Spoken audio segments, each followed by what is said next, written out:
नमस्कार। द देसी अड्डा पर आपका स्वागत है। मैं हूं राकेश तिवारी। देखिए, लालू प्रसाद यादव के गृह जिले गोपालगंज में जो 6 विधायक हैं, उन 6 विधायकों में से कौन कौन फिर से 2025 में विधानसभा की चौखट पार कर पाएंगे। समीकरण क्या कहता है? इन 6 विधायकों की जो परिस्थितियां हैं वो उन्हें फिर से विधायक बनने देगी या बनने नहीं देगी।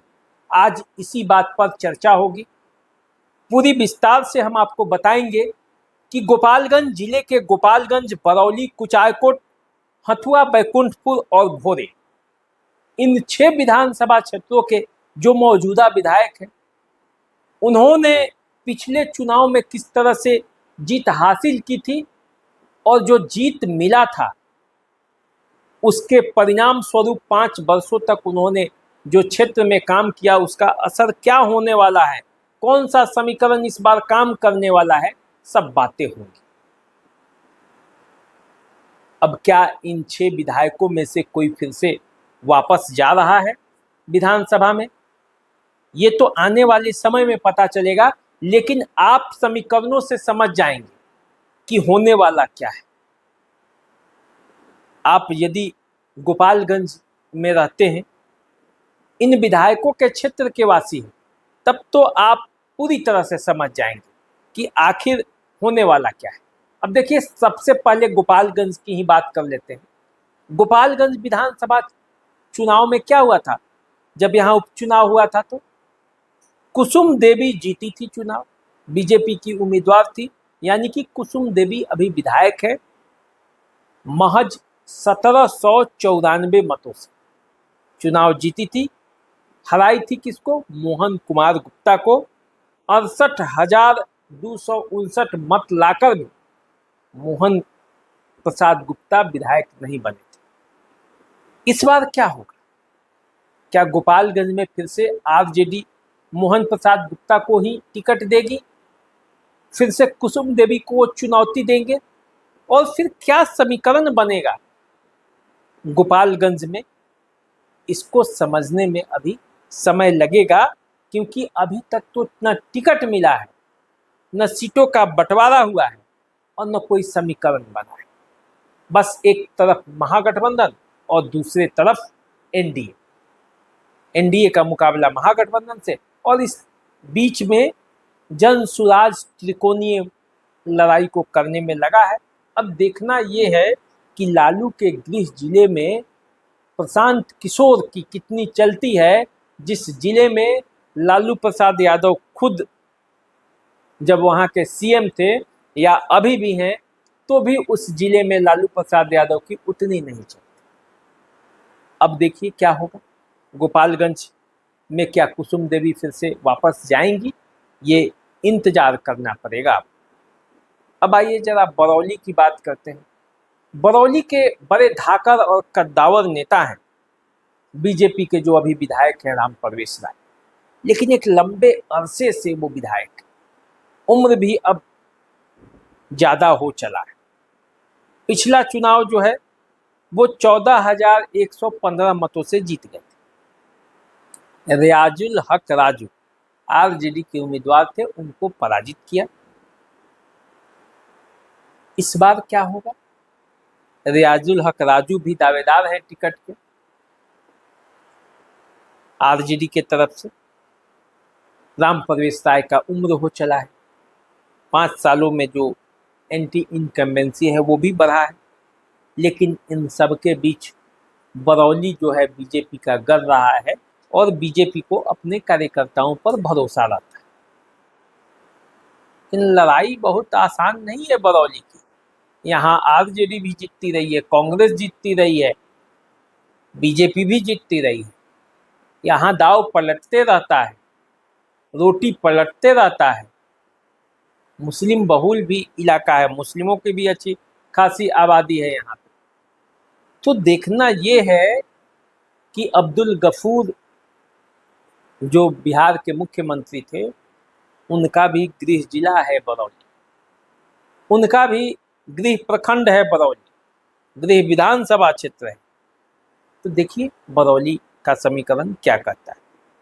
अब आइए कुचाय कोट में आते हैं। कुचाय कोट जिसे जनता दल यूनाइटेड का किला कहा जाता है। अमरेंद्र कुमार पांडे और पप्पू पांडे जनता दल यूनाइटेड से यहाँ चुनाव लड़ते हैं। पिछले बार जीत गए थे 20,630 मतों से, और जब 20,630 मतों से पिछले बार जीते थे तो इस बार तो उनका मनोबल और बढ़ा हुआ है। लेकिन क्या कुचाय कोट में उनको चुनौती देने के लिए विपक्ष खड़ा हो पाएगा? क्योंकि पिछले बार तो कांग्रेस से काली प्रसाद पांडे यहाँ चुनाव लड़े थे। इस बार तो उनका स्वास्थ्य भी ठीक नहीं है। खुद पप्पू पांडे और उनके भाई जो सतीश पांडे हैं बड़े भाई, वो खुद गए थे मिलने काली प्रसाद पांडे से जब उनकी तबीयत के बारे में जानकारी मिली। पिछले बार यहाँ सुनीता देवी भी बीएसपी के टिकट पर चुनाव लड़ी थी और 33,533 मत लाई थी। अब सुनीता देवी भी आरजेडी के दावेदार है। ये सीट कांग्रेस की है, पिछले बार कांग्रेस लड़ा था। अब देखना यह है कि कुचाय कोट में क्या होता है। हालांकि अमरेंद्र पांडे और पप्पू पांडे 5 साल तक क्षेत्र की जनता की सेवा करते हैं। उन्होंने खुद कहा है कि हम 5 साल तक क्षेत्र की जनता की सेवा करते हैं, वोट मांगने हम नहीं जाते, न किसी से चुनाव के समय में कहते हैं कि हमें वोट दीजिए, हम तो बस हाजिरी लगाते हैं, वोट तो जनता देती है। तो अब देखिए कुचाय कोट में क्या होता है। हालांकि जब से कुचाय कोट का क्षेत्र दोबारा अस्तित्व में आया उसके बाद कभी पप्पू पांडे हारे नहीं हैं यहाँ से। अब आइए हथुआ चलते हैं। हथुआ जहाँ से राजेश कुमार सिंह आरजेडी के विधायक हैं। पिछले बार उन्होंने रामसेवक सिंह को पराजित कर दिया था 30,527 मतों से। अब इस बार फिर से रामसेवक सिंह जनता दल यूनाइटेड के टिकट के लिए प्रयासरत हैं और राजेश कुमार सिंह आरजेडी। तब क्या होगा हथुआ में ये देखना है। वैसे भी हथुआ महाराज कौन नहीं जानता है हथुआ को। तो उस जगह पर कौन जीतता है ये देखना है, और क्या राजेश कुमार सिंह फिर से जाते हैं विधानसभा ये भी देखना है।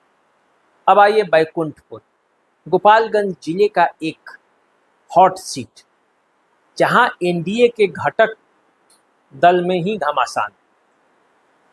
बैकुंठपुर जिसे मनजीत कुमार सिंह अपना राजनीतिक विरासत वाली सीट मानते हैं, क्योंकि उनके पिताजी भी यहाँ से विधायक थे, ब्रजकिशोर नारायण सिंह बड़े नेता। अब वो भी 10 में चुनाव जीते थे बम्पर वोटों से, लेकिन 15 का चुनाव वो हार गए थे।